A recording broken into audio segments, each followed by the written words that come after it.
Hi, welcome to Watch It Played Table Talk. My name is Rodney Smith. In this segment, I propose a gaming-related topic and then share some of my initial thoughts and invite you to participate in the conversation as well. And then in our Table Talk Back episode, I share some of that feedback and we dig in a little bit deeper.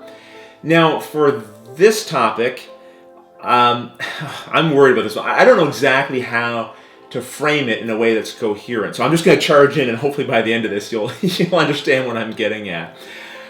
I recently came back from Gen Con, and one thing that I said, and I heard a lot of other people say who'd been there, was that sure, the games are great, but what really makes that event special, and the hobby in general, are the people. And that's a pretty unique and, I think, noteworthy thing about our hobby. Now, obviously, in a convention of 50,000 people, there are bound to be a few jerks there, and I'm sure we've all at one point or another sat across the table from someone that we would prefer not to play with again if we had the choice. But I think a lot of the times that has more to do with our own personal preference and play style than it does with the other person being mean-spirited. And of course there are exceptions to that, but when I think about video games, and I'm not knocking video games, I quite enjoy them, or I did when I had more time to play them, but when I think about playing a multiplayer game of Call of Duty, what I enjoyed at the end of that session was the game itself, not the obnoxious, foul-mouthed people that I was playing with online.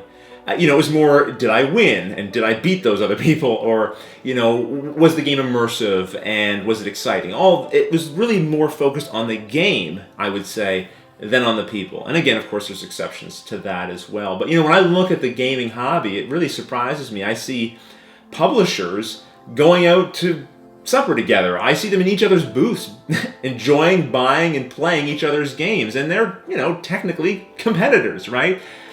And so I just feel like there is something unique about this hobby. So my question, the real topic question here is, why do you think that is? Now, I think one possible answer to that is we are, although we're a growing hobby, we're still kind of small relative to other things. And I think when you're in a niche like that, then when you find other people who enjoy what you enjoy, it's kind of exciting and you're grateful. So I think that all kind of disposes us to be inclusive and excited to be around one another.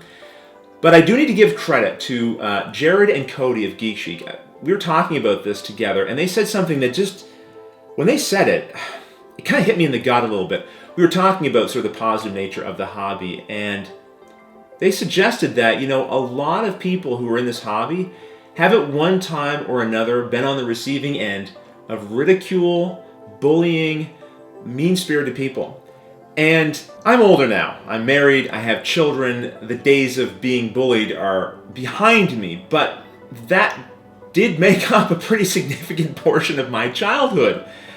And I don't think about it very often, but them bringing it up did make me think about it. And I looked at all the people in the room that I was in at the time, and I wondered, is this a shared experience that many of us have? Are me and Jared and Cody just kind of in the minority talking about it here? I really believe that the things that happen to us affect who we are. They shape who we are.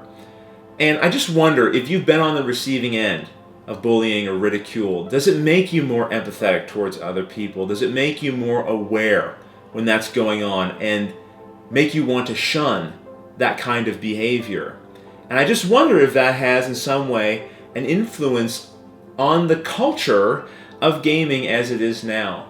So I think I'm asking two questions here. The first one is, if you agree that this hobby overall is a positive social place to be, then what do you attribute that to? And secondly, and this is kind of self-serving, but I'm now wildly curious about this. So think of it as an informal poll. I'm curious to know, were you the subject at some point in time in your life of bullying, of ridicule? And what part do you think that has to play, if any at all, in shaping our gaming community? You may have also had a very different experience overall of the community. Maybe you do not find it inclusive. Maybe you find it socially uncomfortable. I'd like to hear about that as well. You can put your feedback in the comments below this video. We also really appreciate getting video responses. You can share those with us as well in this video. And then in a week's time, we're going to have our Table Talk Back episode. And I'll take a sampling of the comments that we receive and clips from those video responses, share them, and then respond to them and dig into this conversation a little more once we've had some more people weigh in. But until the next episode, Thanks for watching.